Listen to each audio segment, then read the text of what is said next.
As for the conversation today, I thought we could have a 30 to 40-minute conversation where we're not going to really talk about the nature of Israel Chinese or Israel US relations, but instead the perceptions of the major non-regional actors. And so how you see that, how whether how you see it, how your colleagues see it, how the government of Israel sees it, how the population, your students, that is of interest as well, because that's something that's relatively unknown.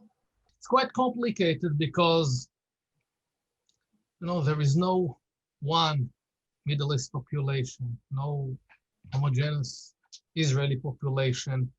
It's very heterogeneous. Each country in the region is very diverse, and if you take the different countries, so it's diversion over diversion, something like that. So we have to look at different I don't know, layers or something like that. So one division is between the old generation and the young people.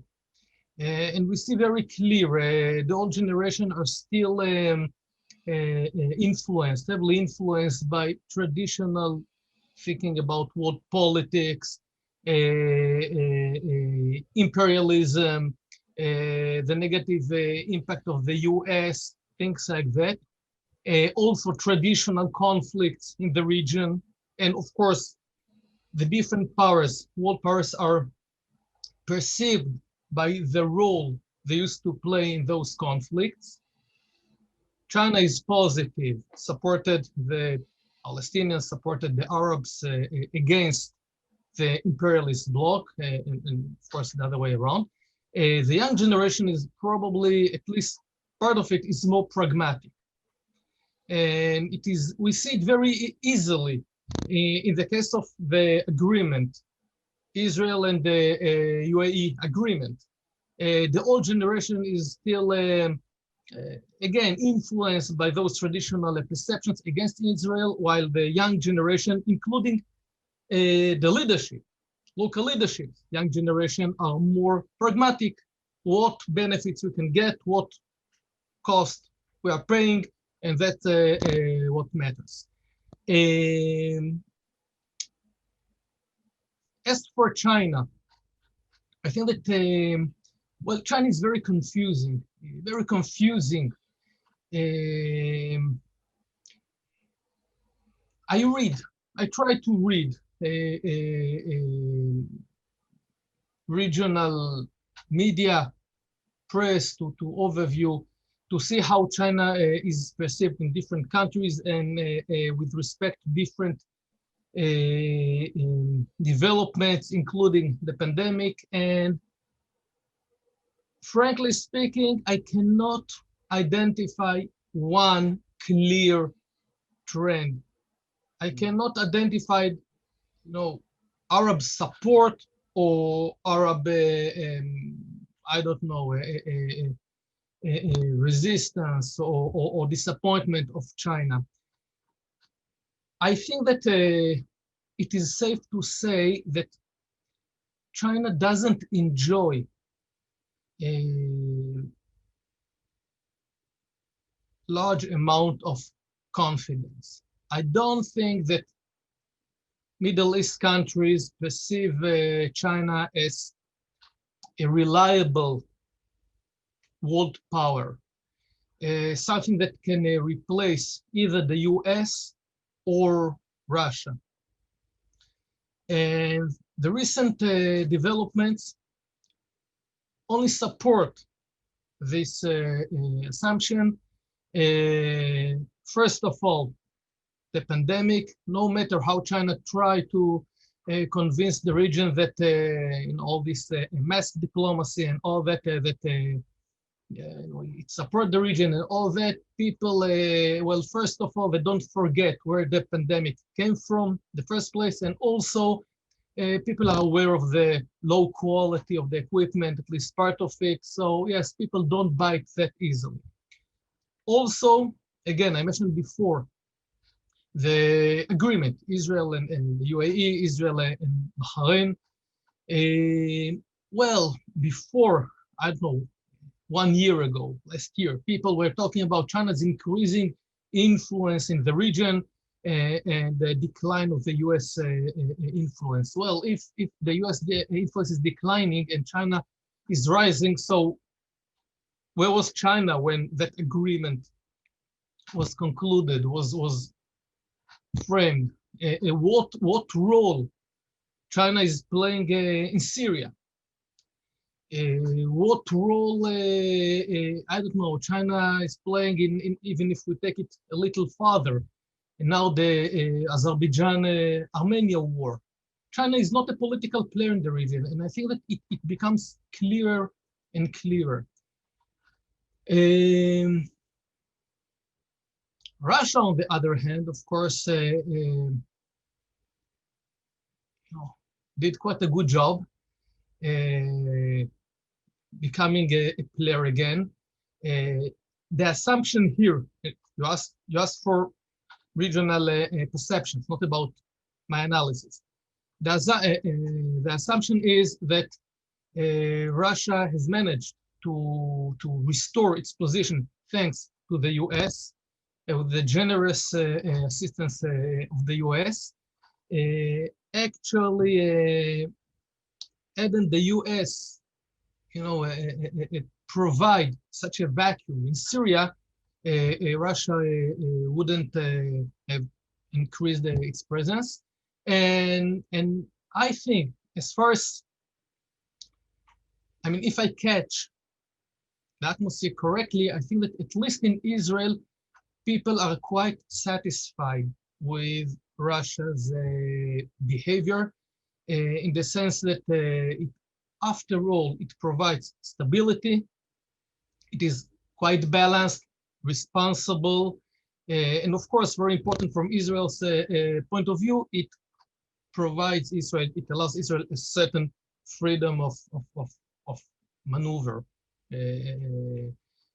Again, balanced, it allows Israel to operate. So I think that if we compare this involvement, Russian involvement with previous decades, Russian involvement or Soviet involvement, it's totally different.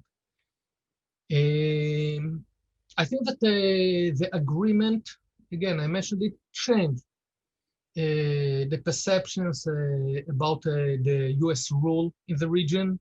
It showed that, yes, the US is still an active, important, very important player, and that's important from Israel's point of view, very important. And I think that,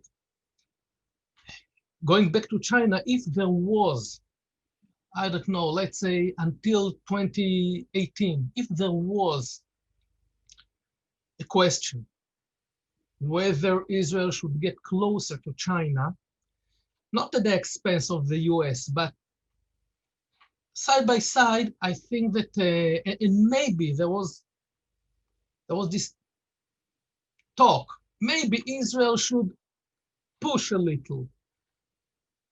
Don't follow the US guidelines so strictly. Try to increase its connections with China. I think that recent developments clarified that there is no point in taking such a risk, political risk, vis-a-vis the US. And after all, China it's not So what you're saying is very interesting.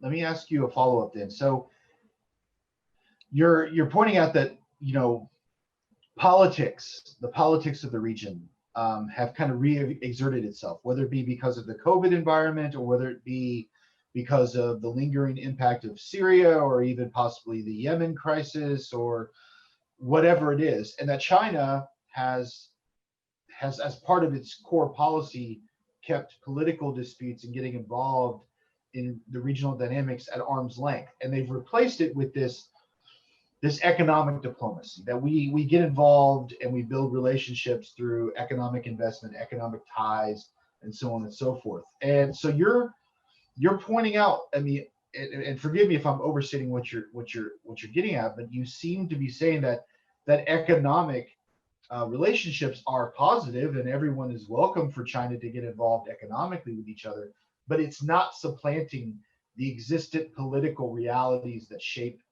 the Levant and the wider Middle East. For Israel, the agreement between Israel and the UAE on normalizing relations is far more important for the future of Israeli foreign policy and Israeli regional stability than its economic relationship with Chinese interests. Would that be an accurate assessment of what you're getting at, or am I overstating it or missing something?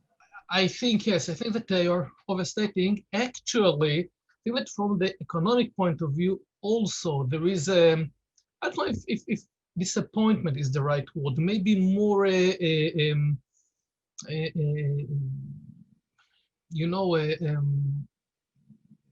recognition of reality, delusion, maybe, rather than illusion. Growing understanding that the Chinese promise is not that big, and that the track full of renminbi is not coming, that is not going to be here tomorrow morning. Not only in Israel, by the way, also in Lebanon, also even Iran. Even Iran, people talking about the agreement, strategic agreement between China and Iran. The voices in Iran, I follow it a little. The voices in Iran are so. They are not. I mean, maybe some of them are more enthusiastic, but not everyone. Lebanon, country that needs money more than anyone else. There are voices in Lebanon talking against over-reliance on China, because that's what they say. Chinese money comes with a price. It might have some impact, influence. Maybe for the long term, this is not the right way to build a strong economy. Again, voices from Lebanon. Jordan, for example, they are talking about constructing a railway network.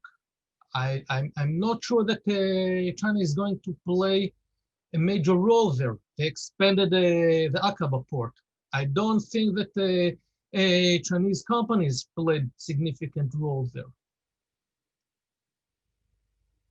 Syria, the Syrians speak about Chinese assistance and involvement, but we don't see the money coming. That leads me to the other point about this. The issue of perceptions about the major powers, major non-regional powers in the Levant, because you know this well, that the Middle East, because of its geostrategic location, it just draws in all the major actors from outside the region, whether it be European powers or Chinese or Japan or Russia or the United States. Obviously, the U.S. has been the most active non-regional state, especially in the security realm. Although Russia's role is increasing. Yes, I mean that's a recent development. I'd like to turn back to that in a second, but let's talk about the U.S. for a second. There's this wide-scale perception, and again, these are about perceptions, so it's not really something we can quantify very easily. That the U.S. engagement and influence in the wider Middle East is on the downslope, partially because of a renewed interest in the Pacific and the Indian Oceans, and maybe some exhaustion from the age of the global war on terror, and the after effects of the Iraq campaign and other things. And that Chinese influence, specifically Chinese influence, just as an example, was on the uptick, replacing what the U.S. has done. So are people re-examining that kind of concept? That is there a pushback against that perception that the U.S. is on decline, or is it just that the U.S. is on decline? It's just exerting what influence it has in very specific ways. I think that the perception of the US decline is still there. Maybe not as it used to be in 2011, 2012, but it is still there. Of course, I mean, to my opinion, the agreement changed it, but the problem with the COVID is that we don't meet that often, and so we don't convey, we don't exchange views, so I can't really say how other people think, but I think that overall the idea that the US, is not evacuating, but its influence is decreasing, is still there. As for China, yes, but it depends who you are talking to. I think that with China, it's more complicated because the world, I mean, not the world, the regional world, or Israel world, is divided to some very maybe radical or enthusiastic pro-Chinese guys and others. Now, those pro-Chinese, of course, no one thinks that Israel can rely on China. The debate is whether Israel should take a risk, make an effort to increase its relations with China and suffer a certain cost vis-a-vis the US. And there is a group, I think that there is such a group, and the majority, including the defense establishment, that's very clear. And I think that also the diplomatic establishment that think that, the China hype is gone. I think that's the majority. I mean, at least the diplomatic and defense systems. The defense system has never been there. Well, the most realistic. Among the diplomats, yes, you could hear, yes, we should navigate between the big powers. We should find the golden means. I don't think that those, ideas are common now. Among businessmen, maybe certain businessmen, certain politicians, maybe you can hear the pro-Chinese and you don't know, you can never tell what's behind it. Do they have some business interest or? Certainly. I mean, obviously the kind of US-China competition realm is communicated inconsistently by the US. I mean, one day you might think that US and China are on the cusp of this global kind of rivalry that's going to overpower everything, when in reality, there are very specific things that they're competing over, but by and large, the US has no interest in China being locked out of economic exchange with any country. So there's a problem with the kind of whole mindset to a degree of how great power competition is portrayed, I think, because it's still a relatively new strategic concept for the US and how it operates. But let's turn to Russia. You brought up Russia. And obviously, when we talk about major powers, especially in the Middle East, Russia's present, but it's often not talked about. China has all the pomp and circumstance of deep pockets. The United States is kind of the old war horse that has been ever present for 40 plus years and throughout the Middle East, principally concentrated in its relationship with Israel, its alliance with Israel, and in its security parameters inside the Gulf itself. But Russia, you've pointed out several times, has thrown its weight around, not just substantially, but intelligently. It seems to be what you're saying. So why do you say that? What has Russia been able to accomplish that Russia in the past has not been able to accomplish, or that it could accomplish versus other major powers right now in the region? Well, first of all, access and communication with probably all the important players in the region. Okay, that's very succinct and very direct. Yeah. Now, not only that, but it looks like China. Well, what we mostly pay attention to is China's military involvement, but apparently China becomes also involved economically. It invests in the Iraqi energy sector, in Lebanon, the port of Tripoli. It has some probably economic commercial aspirations. And that, of course, raises the question where China fits in, because obviously Russia cannot finance all those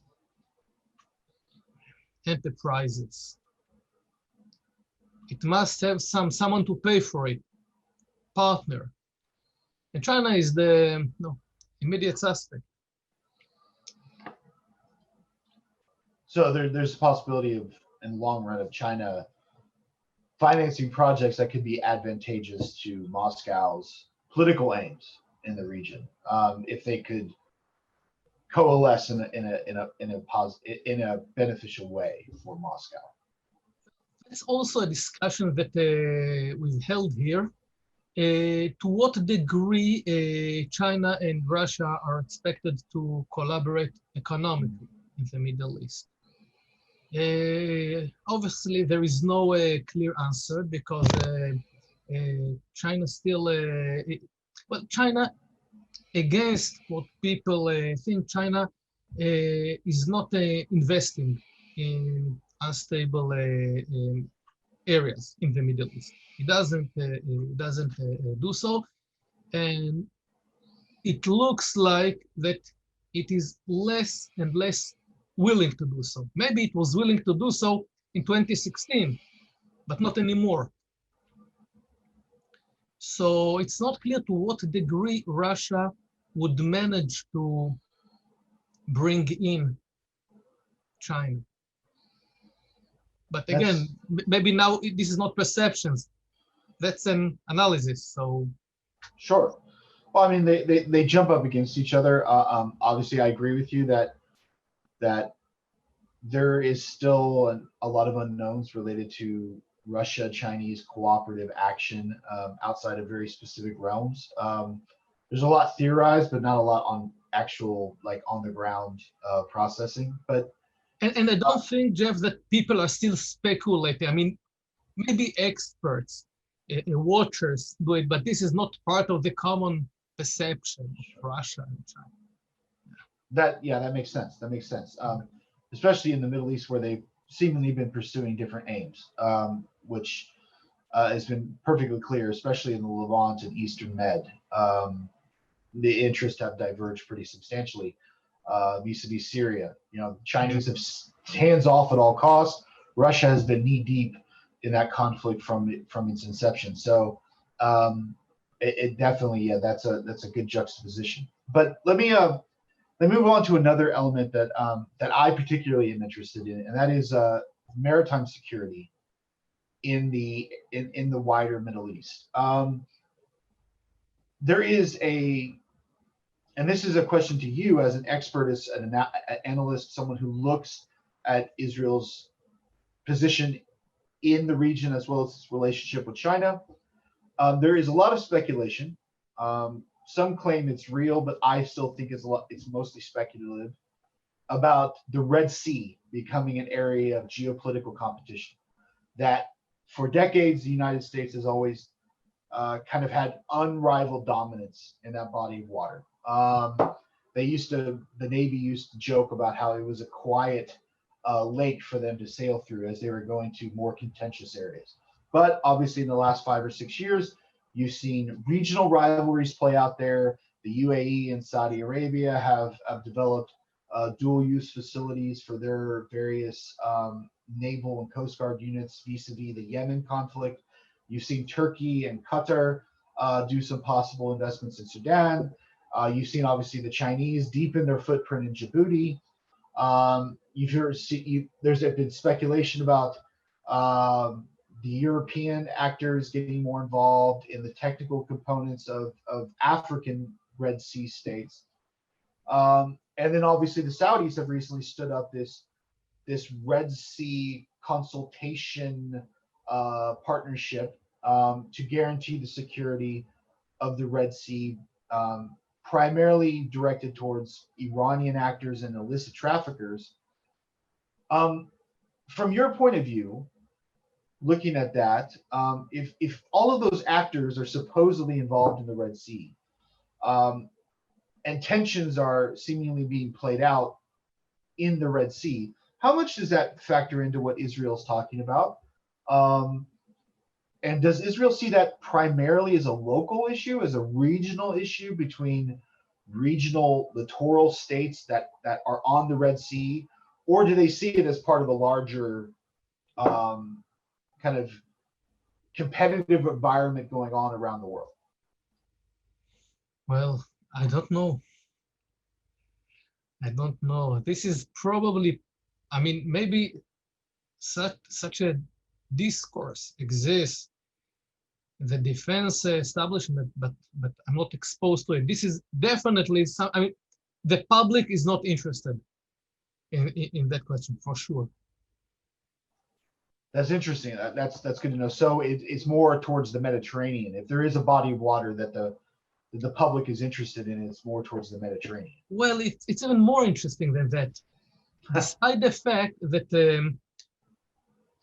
I think that at least half of Israel's borderline is maritime, Israel, including Israel's strategic thinking, pay very little attention to that aspect of national security. We pay a lot of attention to ground our borders with Syria, Lebanon, of course, domestic affairs, internal security threats, but the maritime, now maybe a little bit with the gas reserves, but and now, of course, there are those talks were launched between Israel and Lebanon, but it hardly, I mean, the public has no interest in that. It's funny, but, and not only the public, general public, but also, I think the community of analysts. I mean, if you look, for example, if you look at I don't know, military strategic journals. I counted once. The IDF's major journal is called, I mean, in translating to English, something like Campaigns. I think that there are something like maybe 6 issues a year, annually. I think that for the last 30, 40 years, less than, I don't know, maybe 50 articles all together concern the maritime something out of thousands. Yeah. Well, that makes sense. I mean, honestly, that's not unique to Israel. I mean, I think that's unique. That's something common for most states. In the United States, of course, with the world's most substantial Navy and its most experienced Coast Guard, still the percentage of just articles written about countering violent extremism in the Middle East per year outnumber the number of articles that are published about maritime security globally. So I understand that. Let me ask you, give you a follow-up, the opportunity to ask any questions of me you have about what's going on in the U.S.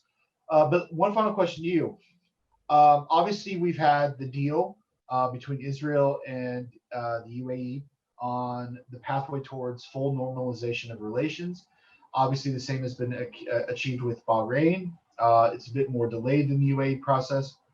There are rumors, and obviously the media loves rumors, that there is possibility of a Saudi Israel deal of some sort. Maybe not to the same extent as the UAE normalization deal, but something that would be publicly acknowledging the existence of the state of Israel, and then likewise some statement by Israel towards Saudi interest. Is that just fantasy land, or do you think that in your sense of being inside of Israel and talking among experts, following the news and so forth, do you think that such a deal is possible, or is that just speculative fiction at this point? Well, it's very hard to tell. You know, what we hear is that the Saudis are more cautious. And maybe the old generation there is more cautious. They must have some green light from the Palestinians because of domestic politics, not because they care. They don't care. But, you know, if you'd ask me 6 months ago, what are the prospects for Israel UAE peace agreement or normalization? No. So it's really hard to tell. Or Sudan, that supporting terrorism country. All of a sudden there is some agreement. So, but Saudi, I think that Saudi Arabia is more is like a symbol. UAE, Bahrain, they are more pragmatic. Saudi Arabia with Mecca and Medina and all that, the House of Saud and all that, maybe it will be more difficult for them. I mean, that's, my take. That makes sense. I just wanted to get your insight. I mean, obviously there's a cottage industry in the United States about predicting what the Middle East is going to do, and most of the people involved in it are routinely proven to be false prophets. So yeah, I'm just curious to see how it plays out. It has been a surprising autumn with this deal, this series of deals, and greater diplomatic communication. I mean, obviously, a lot of things have been done in private among regional states, but never in a public venue. So it is a surprising development, certainly. I don't want to keep you too long, but any questions you have? Yeah, for sure. Yes. How do you see China-U.S. relations after the election? Well, it depends. If it's a Trump 2 administration, then I think you're going to still see there's going to be a disjoint between the kind of larger policy concept, which will continue to frame how the bureaucracy operates, how the Department of Defense, Department of State pursues what it's doing. There'll be an emphasis on the infrastructure that honestly, if you go back in time, started really with the Bush administration, continued through Obama, and has continued through Trump. And that is everything from the Blue Dot Network, which is a series of interconnected projects throughout the Indo-Pacific that are meant to increase transparency, adoption, and persistence of the established rules of the game, and to provide technical assistance for states that have deepening relationships with China, because independent of the U.S.-China rivalry, there is obvious problems with the transparency of Chinese deal making.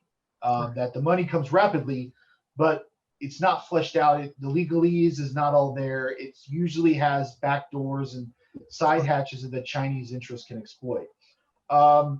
There's also the Maritime Security Initiative and things like that. However, from the executive level, from the president and the White House itself, I think there'll still be this start and stop methodology that President Trump favors and how he engages with the world.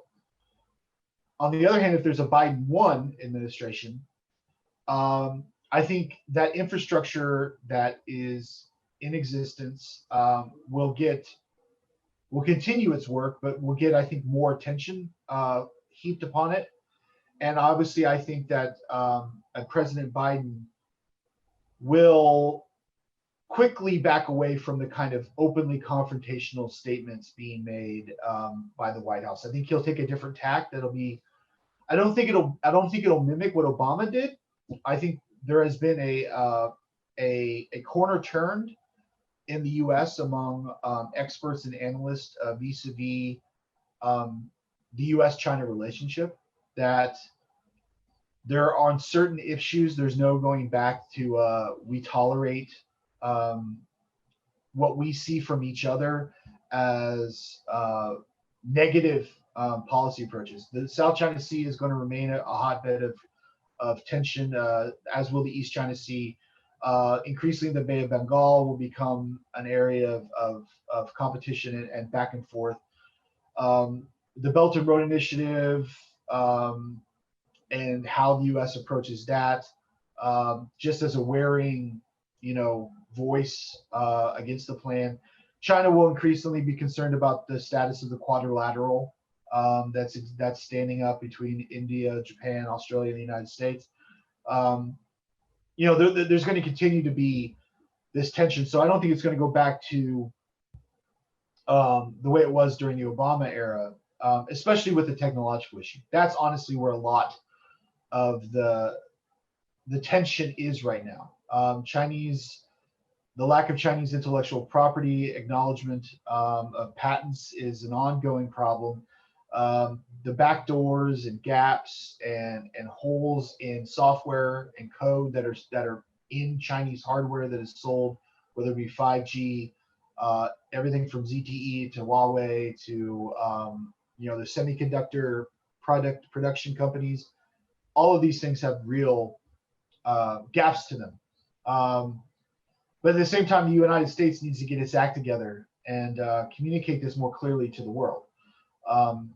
I think that's been the failing of the U.S. in that we have not clearly enunciated to the world what our problems are and how we see the relationship. Right. So that's something that, another question, Jeff. It's not a very diplomatic way to phrase it, but how serious do you think is the quadruple initiative? I mean, at least especially in the Middle East, and I mean. So the quadrilateral is what you're asking. Yeah. Yes. Yeah. Okay. There's something there. In terms of how serious it is it a Asian NATO on the cusp? No. Is it a democratic partnership, an alliance system in the Indo-Pacific? No. Is it something that will lead to greater interoperability, regular exchanges of information? Yes. There are some here in the U.S. who are major cheerleaders of the quadrilateral. There are those who are not. The cheerleaders tend to be those who point out the success the quadrilaterals had in the last few years, especially in the security realm. The deepening of joint exercises and senior leadership exchanges and things of that nature. Those who are skeptical tend to emphasize that it's an off-balanced kind of cooperative relationship, and that it tends to emphasize the defense instead of other things. My personal viewpoint is the quadrilateral has been a success so far as a communicated device for the Indo-Pacific to signal what is the preferred methodology of the United States, and that is multilateralism. Everyone joins in on the same rules of the game, and if you get the three other major Indo-Pacific regional powers to buy into the same talking points, Japan, Australia, India, this signals to a lot of other countries that you can continue to have a relationship with China, but there are certain rules and methodologies that are joint positives for everyone involved that China seeks to undermine. And so what I hope it becomes is a way for other major powers in the Indo-Pacific to provide their niche capabilities as a way to bring up the entire region. Right now, I don't like how it's often framed as a balance of power act against China. I think Right. if it stays that way, it's destined to remain either a small tool that is occasionally brought out to have some usefulness diplomatically, or it's something that's just going to remain kind of a pomp and circumstance talking point. But if it wants to do something real and it starts providing operational and technical assistance in the economic security realm for regional states, then it will serve as a reinforcer of the established rules and norms that the U.S. and other actors want to protect in the Indo-Pacific. But isn't it too vague in the way you phrase it? Yeah, yes. For me, I don't think there's a way to break the vagueness of a lot of policies and approaches to the Indo-Pacific. And I think it's because of what the Indo-Pacific is like. China's Belt and Road works because it's very simple. You connect to China, China provides you access to its marketplace, access to its coffers, but in result, you're going to directly serve the interests of China. The U.S. counterpoint and the Japanese counterpoint and the Indian counterpoints are much more nebulous because they're primarily centered on technical aspects, the rule of law, transparency in lending, open contracting processes, technological capabilities and capacity issues. No one is opposed to China continuing its economic rise and keeping the train going. What they're objecting to is that China is rewriting the game to inherently favor itself at the expense of not only the United States and India and Japan and Australia, but every other state that theoretically can be connected to it. That's the objection. So the Quad, to me, is a communication vehicle right now. And I think that's where it should stay. So that one of the problems is that, that's generalization, but to a certain degree, the US as a country, as American policymakers, think in a very conceptual way. While people here in the region, Israelis included, are very pragmatic, very tangible. I mean, I don't understand. I mean, that's the and then immediate response. I don't understand. What do you mean ways of communication? I mean, what do I get? What do I give? I mean, Sure. Investments, infrastructure, technology. I don't understand. I mean, you understand? Yes, I do. And I think part of the problem you're getting at is that the U.S. in specifically as a power, has learned over the last 30 or so odd years that a lot of what it does in a technical and very specific way is not something that should be screamed from the mountaintop, because there is inevitably pushback to the U.S. Because of the political baggage that comes with the relationship of the U.S. or U.S. action. So, for instance, the quadrilateral, I see it as a communication device because the Indo-Pacific itself is full of all these different zones, whether it be sub-regional zones or technical zones that don't communicate with each other. Right. The Quad is a way to link everything together so that somebody who's dealing with environmental issues in the Seychelles can talk to someone who's dealing with them in Indonesia. Right now, the forums, there are a plethora of forums. There's almost an alphabet soup of institutions, organizations that operate inside the Indo-Pacific, but none of them are interconnected. And this is even true inside the United States. We still have the boundaries between our State Department bureaus and our Department of Defense commands that keep things separated. So the quadrilateral, especially if foreign ministers remain bought into the concept, is a way to start building the connective tissue throughout this larger, massive part of the world. Now, beneath the Quad, as a communicative tool, will remain the actual specific policy activities that the United States pursues, whether it be 2+2 dialogues in a bilateral format like what the United States and India have, or the Malabar maritime security exercises that India, the United States, Japan partake in, whether it be specific technological discussions with Indian Ocean rim states that the United States takes part in. All of these things are the specifics that you're getting at, the practicalities that I think the Middle East especially looks for. It's just that they're not publicized to a great extent. And I think that is a problem. I think the United States learned that in the 1990s, where it was in its sole single, superpower, era, where anything that we did looked like domination over another actor. Now I think we're in a different age, and the U.S. needs to relearn that if we're having these technical consultations about ways to improve, laying fiber optic cable through the Red Sea, is something that should be publicized throughout the Red Sea. It shouldn't just be that the Ministry of Foreign Affairs in Israel is aware of it. It should be something that's reported in Israeli newspapers. And the United States State Department should be,